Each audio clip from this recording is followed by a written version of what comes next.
it's me, Rebecca, the Booknester, and I finally have a book review. The only thing is that it is a book review of a very popular book, and it's getting a lot of good reviews and a lot of, oh my gosh, I love this book review, and I just didn't. So my first book review that I'm going to be doing is actually kind of bucking the trends. And, oh, I'm a little nervous about it. But I think I have some good reasoning, and I do still believe that, just like with all books, there is a reader for every one of them. In this case, I just wanted to point out some things that I picked up that I haven't seen actually mentioned in other reviews. And I have to say, some of it has actually pretty much surprised me. So, here we go. Uprooted by Naomi Novak.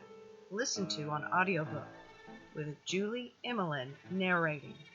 The setting, a quiet valley village bordered by a sinister, corrupted forest and bright, shining river. We begin with the dragon, a cold, powerful wizard coming down into the village to choose a young woman. The young girl is to serve him for 10 years, at which time she always leaves the wizard and the area. Everyone is betting their money on Kasia, who's beautiful and graceful, amazing cook. Yeah, you get it. Perfect. Oh, and Anushka's dearest friend in the world. Oh, and by the way, Anushka is clumsy, awkward, and not considered beautiful in a conventional way. You know where this is going.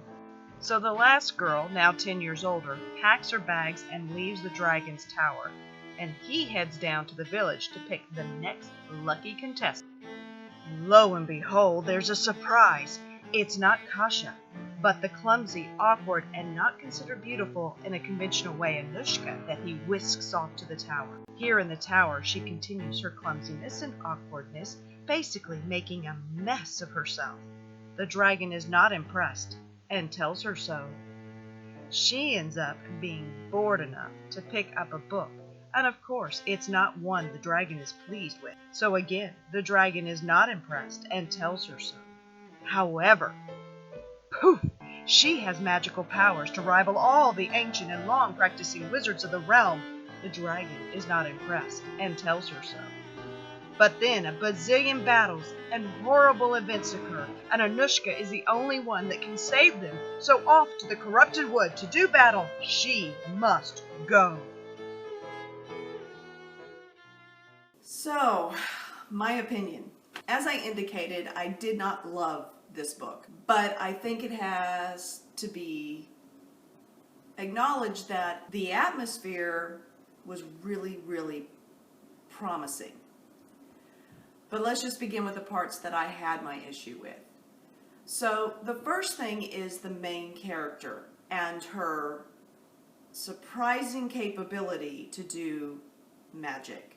I was really shocked at the length of this book and that such short amount of it was given to her learning that she had this capability and also learning how to control it. There was no training whatsoever.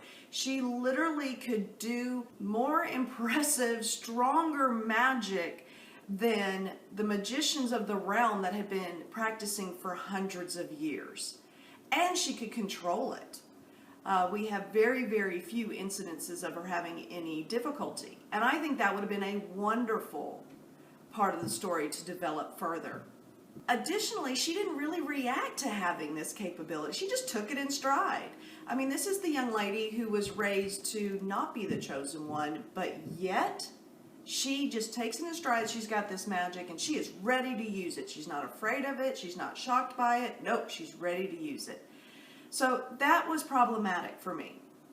The other part was this insertion of a romance that I really did not feel added to the story, needed to be a part of the story. If its attempt was to make the dragon seem more approachable or more human, I don't think it did that. And I have difficulty with a relationship where in this case, the man is so cruel. You know, he was dismissive of her. He was always disappointed in her. He did nothing but give her the feeling that she was not what he wanted and that he grudgingly chose her. He even physically put her in a dress that was totally not functional for him to, oh, by the way, go and cook his dinner. So all of that, I mean, he forces her into that dress. And to me, that was a big red flag when I was reading. I've seen this in previous stories, but most of them were written eons ago. In Jane Eyre, we see Mr. Rochester be absolutely horrible to her. He lies, but he was as far from the ideal Prince Charming as you could get as well. But that was understandable. That was years ago. It is something that has made me look at Jane Eyre very differently. But in this case, we have a modern day writer, and I'm sorry, I know that it is based on a fable or based on a fairy tale, but a modern day writer that writes in such a way that this young lady chooses to stay and therefore and ends up falling in love supposedly with this guy, even though he treats her horribly. If this was my daughter, I would tell her to run as fast as I could. If this was my friend, I'd tell her to run as fast as she could. And how could she get any self-esteem built up to then be able to become this incredible magician? So, had a problem with that. The other part is the story, I think, is way too long and meanders into areas that didn't add to the overall story. It is event after event after event. You know, it almost was where I could not concentrate on knowing, did we actually win that battle or not? And off we were gone again. And, you know, where I thought the story could focus, such as her development, her changing into this strong woman, this woman who realized she was chosen, but she was chosen for a different reason other than her looks and her cooking capabilities, we didn't get any of that. I felt like this was one of those things where you're going on a road trip, and the road trip should take you about 2 hours. But we don't have to be there for 5 hours.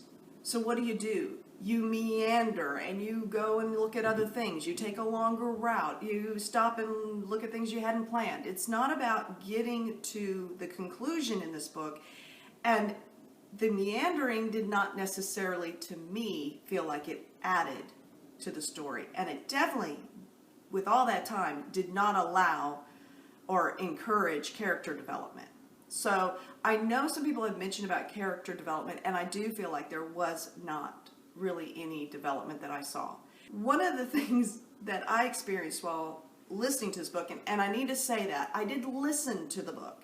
Now, I thought the narrator added to the atmosphere. I didn't think she took away. So I don't think it's because I listened to the book instead of reading it. But I kept catching myself wanting to kind of fast forward it. And it dawned on me that if I had been reading this book, I would have just flipped past those pages. When I'm in a book with a lot of description and I've got the picture in the head and I'm ready to move on, I flip through those pages.